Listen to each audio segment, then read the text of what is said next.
Yeah, welcome back. So we've been getting a lot of reports about Man U, their search for a new manager. We heard they interviewed Ten Hag on Monday. We also heard Pochettino spoke with John Motto last month, and they probably schedule an interview this weekend or early next week. We also heard they want to interview Julian Lopetegui and Luis Enrique. Let's talk about Ten Hag. Let's start with Ten Hag. Ten Hag has built two different teams in 4 years for Ajax. A team that defeated Madrid. Tottenham defeated in semi-finals in 2018 or 2019. That's one team. Van der Beek left to Man U. Frankie De Jong left. David Neres has gone. The league has gone. This guy that is at Brighton, what is his name? Joel Vetman has gone. So he has had to build another team. Now he has David Klassen left, but David Klassen is back. Now he has Ale, he has Anthony. He has a lot of players now. Steven Berghuis. So he has had to build two teams in 4 years, and he's still competing. Then he has a defined philosophy. He keeps the ball, he concedes less, he scores a lot of on goals. that Guardiola as well in He uses his own grown players, and he has improved He has improved players, like over half of, let's say half of the players he met in the team, and yeah. But the only disadvantage he has is he has not managed a club with this much expectation. He has not been under this sort of pressure. So yeah, what do you think about Ten Hag? Is an unknown quality as far as the Premiership is concerned, and the size of the club, that Manchester United. I think if he's given the job, the board just have to let the players know that he's in charge, and they have to back him completely if they want him to be able to make. Yeah, we'll get to that, but just talk about Ten Hag. Okay, I think he's a very good manager, and I think with what he has done in Ajax, he has surpassed expectations. So I think it will be a very good coach for Manchester United. Yeah, so there are also reports that he has been contacted by two other European heavyweights. With the way the reports are going, I'm guessing it's Madrid and PSG. So what do you think? Do you think you should speed up the process? And just hire him, or they should just continue with their slow process and intervene everybody? What do you think? I think they should continue their slow process, and if he doesn't want to come to they shouldn't go for him. Because if I was in his shoes, I wouldn't want to go to PSG right now with what is happening in PSG, with Leonardo in PSG. I wouldn't want to go to PSG with Leonardo in PSG. And there are reports Leonardo and the president are leaving at the end of the season. We have to wait for that to happen first. He has to get confirmation that is happening before but even still, with the star power in PSG, I think it's worse than what is in Manchester United right now. So I wouldn't pick PSG. And Madrid, right now, going from Ajax to Madrid, it would be a huge risk. He knows both PSG and Madrid, they won't afford him the time he'll probably going to get at Manchester United. So if I was in his shoes, I would, and those were the three options I had. I would probably pick Man United. All right. Well, if you look at it this way, all the managers that have coached Man U after Fergie, their reputation has suffered greatly. Whereas managers that have coached, Madrid and PSG, they've all gotten better jobs after. Except in Emery, maybe. Emery got Arsenal job, and he's with Villarreal. Yeah, better job than PSG. Yes, now compared to what he had to face at PSG, it's a better job now. When you have peace of mind, you're back. It's a better job. Yeah, it didn't work for him at Arsenal, but it's working for him at Villarreal. He's 7th of the league. He won Europa last season. It's working for him. It might not be on the scale that you would expect, but it's working. I know he's doing well at Villarreal, but what I'm just saying is that Lopetegui is doing well also with Sevilla after being fired from. He's doing well, but Sevilla is a better club than. But is it? I'm not talking about Sevilla. Oh, you're talking about. Oh yeah, Sevilla said they are doing well because they are second on the league. Yeah, I'm taking like when you said move to a bigger club. No, the only Tuchel has moved to a bigger club or same club out of all the managers. It's a bigger club. But then all the other coaches that have coached PSG and Madrid, their reputation their reputation has not suffered the kind of damage. Coaches that have coached Man U, their reputation has suffered. So like, what do you think about that? No, I'm saying that with respect to you saying you would rather pick Man U than other schools. I think I'll still pick Manchester United. Why? Everybody wants to work in the Premier League. And with what the coaches they have in Premier League, there's still time. There's still time. I know, but right now, Pep might leave next season or next 2 seasons. Right now, next 2 seasons. Portugal. Right now, the manager Klopp too might leave for Liverpool in 2024. If you want to prove to be the best, right now, I don't think Klopp or Guardiola are going to leave after this season. So you have to move there right now and try and compete with these guys to prove yes, you are one of the best. You can beat them, then yes, you can talk that you are one of the best. I would disagree. I think as much as Man U are interviewing him, he also has to interview Man U. If he's not a good fit for him, then he should not come because he wants to coach in Man U. There will be opportunities. If he coaches Madrid for 2 years, he will still get a good job. If he coaches PSG, he will still get a good job. Yes, his confidence might suffer a little if he coaches PSG with the kind of team they have now and the kind of hierarchy they have now. But if it comes to Man U, and it doesn't perform as well or something happens, media will eat him up. Media will always eat anybody up in Man U. Already Gary Neville is already saying he would pick Pochettino over Ten Hag. So that's an hint to know, like, once Ten Hag comes and things are not going his way, they will not back him. Arteta still received some sort of backing from the media over the past 1.5 years in Arsenal. So they probably not, but it's going to be like the lamb for the slaughter. So for me, I just feel like he needs to interview Man U as much as Man U are interviewing him. He needs to set his terms. Like, this is what I want. The board has to support him, and as far as definitely. We're not talking about Man U. We're talking about Ten Hag now. Yeah. From his side, because I feel like if he's intentional, like if he's very direct and he says this is what I want, I'm not compromising about, because they're like core values every coach has.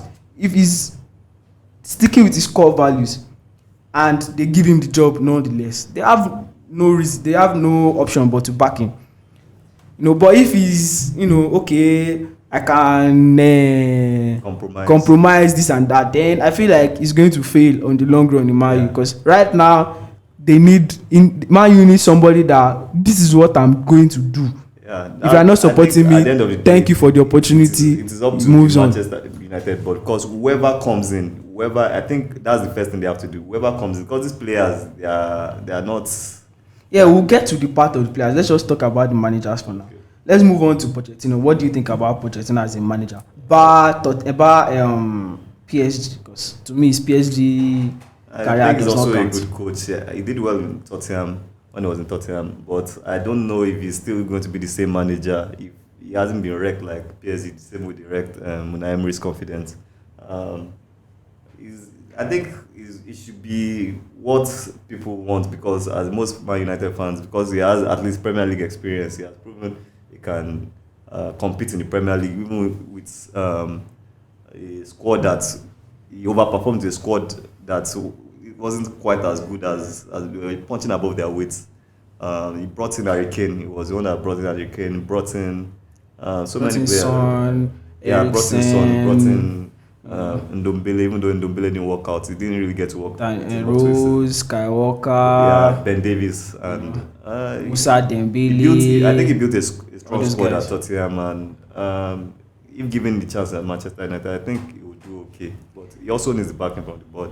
Yeah, he built a superb squad with Spurs. 4 Champions League qualifications, 4 consecutive Champions League qualifications in 6 years. I think in the past 10 years, they only qualified once. The only issue I have with him, which also in PSG has shown, is when he plays a team that is like bigger, he tends to sit back even when it does not favor him, like that underdog mentality.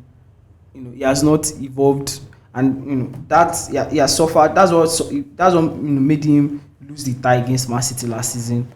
It's the same thing that slightly. I think it was still fairly early to judge that match. Yeah, but judge him based on that match. I'm just talking about mentality that he has right from Tottenham that I've seen, because it's one of the things that won't go to his favor. His record with top teams. He has a poor record against top teams, and also it's shown in Champions League when he was with Spurs. And I mean, it would be slightly unfair to judge him for that match, but I'm just talking about the mentality that. Because I think it was like a month or so before. But to me, what I also about the match is a classic Pochettino mentality.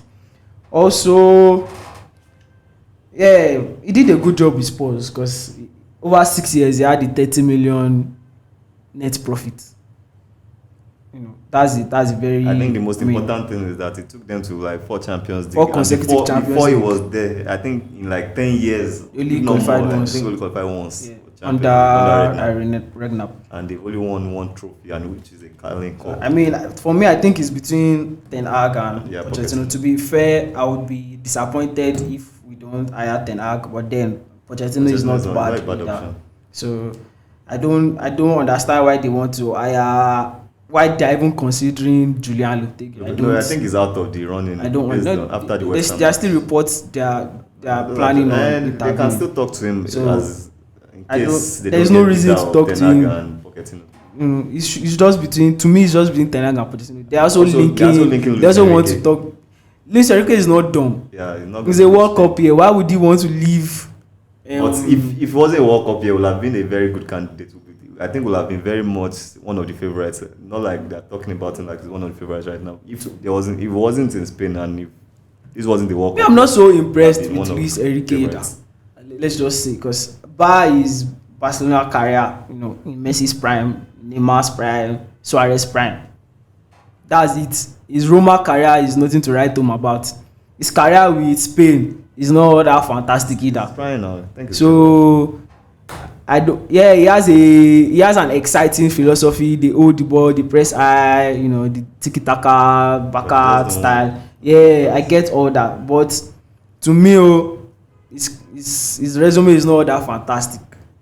He has a treble in his. Yeah, he had Messi in his team now, in his prime. It's different when you're talking about managers like Ancelotti. Ancelotti has done it in AC, Champions League, Kaká, and all those guys. Yeah, he did it at Madrid. It's different when you're talking about managers like that. He had Messi in his prime. He had Neymar in his prime. He had Suarez in Suarez's prime. I'm not making an excuse for him, but like, he had all those players. It's not like he qualified with Valencia and he won the league. His record is not like Benitez's record when Liverpool hired him. Well, at the very least, you can say he's a better candidate than Lopetegui. Definitely.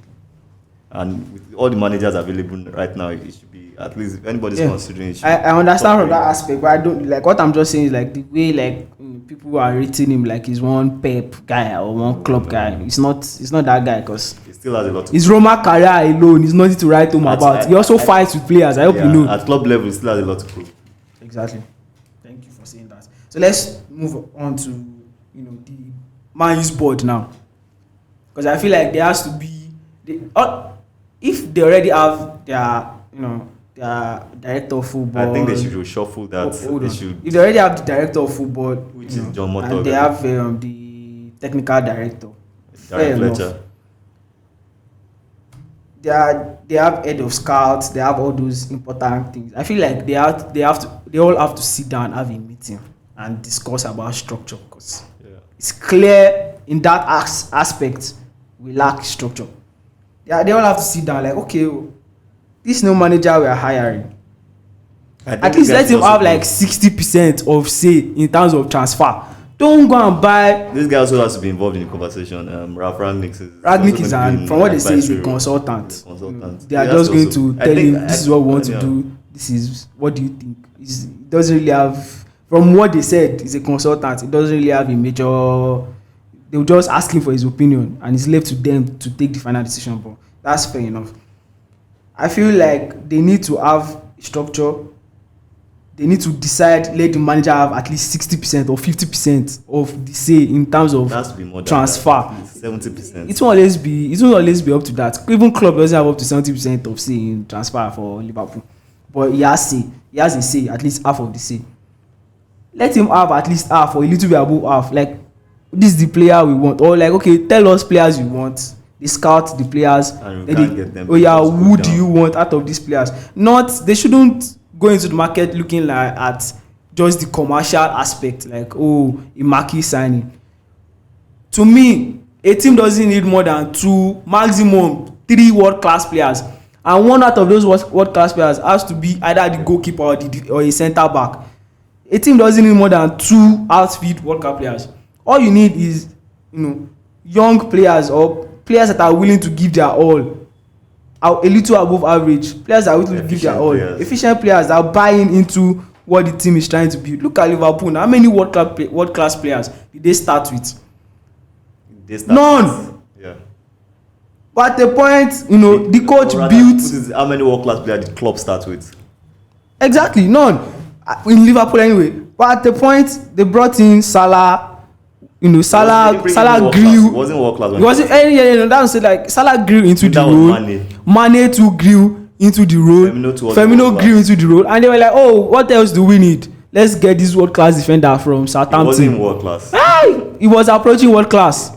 Was he? Because of the club he was playing with individually, he was a world class player. But because of the club he was playing, he has world class potential. And they poached him. For a good price, about 70 million pounds. Unlike the nonsense Maguire we went to buy, a player that has relegated 3 clubs. You are buying him to stable your defense. 2 clubs. All City and Sheffield United. 2 clubs. You are buying him to stable your defense. Not only are you doing that, you are putting enormous pressure on him by giving him the captain armband. To me, personally, I don't know how that decision came about to give him. Personally, I feel the major reason why most my fans don't like Maguire is because of the captain armband and the price tag. But yeah, we're not going to talk about that. We're not going to talk about Maguire. It's not worth the time right now. But what I feel, from the administrative structure, I feel they need to set a structure. They need to give the manager a say, and more importantly, they need to make it obvious the manager is in charge. Yeah. They need to give him freedom to discard. I think they should gather the players with the hierarchy, with the owner of the club. The owners, yes. They have to clear these players that this guy is in charge. If you fall out with him, you're out, regardless of who you are.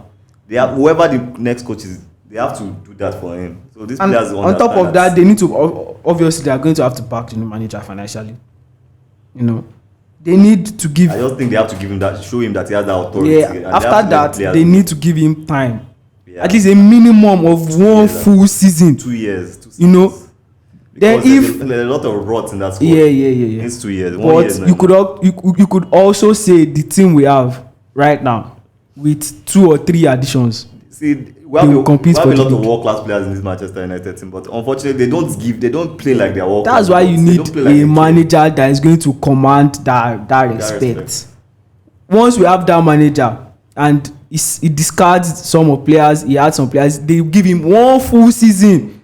Because our team is not bad like Arsenal squad. I think there's even our team is not as bad as what Arteta met in Arsenal. There's someone in the locker room. They have to find a way to end that as fast as possible. Don't let us lie to each other. You can never end hierarchy or. No, I'm not saying hierarchy. I'm saying disharmony. Like disharmony. Oh, okay. Definitely, there are cliques. There have always been cliques in teams. Find a way to or sort. But all those things don't matter. As fast as you can. All those things only matter if the players don't respect the manager. Even under Ferguson, they were cliques. Yeah, but when the manager is in charge, all those things don't matter, because on the field you are equal. You give your all. Every player has a role.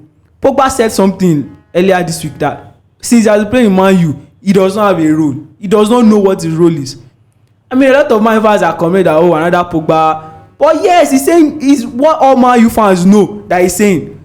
Because if you don't have an identity, players cannot have a role. Pogba has played as a defensive midfielder. At a point, Mourinho, he paired a centre back. He has played as a right winger, a left winger, behind the striker. I came from behind. So can you blame him? No. He has played as a left wing guy, right? So that's guy, like one of the 10, things. That's one of the 9. things I'm trying to like tell you about. Then also, this is also an important aspect, and I feel this is what failed Ole Solskjaer. As important as having someone that knows the club is, or having an idea of how to play the game. I don't think Solskjaer even hold an on. idea of how to manage. As important as having someone that knows the club, someone that has worked in the club, and every top team in the world has at least two players that has played in the club for long, that has served the club, that knows the club. Yeah, it's important to have them around, but don't impose a staff on the coach. The new manager that is coming, let him pick whoever he wants to work with him. At least I know every manager has at least 3 staff that they work with their own. Then after that, you can now let's this our former player is going to work with you, but like I'm reading reports that they are trying to appoint an assistant manager for whoever the next manager is. They want the assistant manager to be someone that has played in the club. That's nonsense. Let the manager have his own staff first. At the very least, let him have 2 assistant managers. Yes. One by him and one. So, because I felt that was what at the point where I found out McKenna, Mike Phelan, and Mike Carrick would be Solskjaer's first team staff, I knew it was doomed to fail. I respect Carrick's decision to work with. All of them can't be working. All of them can't be learning on the job. It's not possible. Yeah. And that's what, if you don't want to accept that, but it's one of the major reasons why he failed. Because you cannot have Carrick and McKenna handling training sessions. What have they done? What do they know?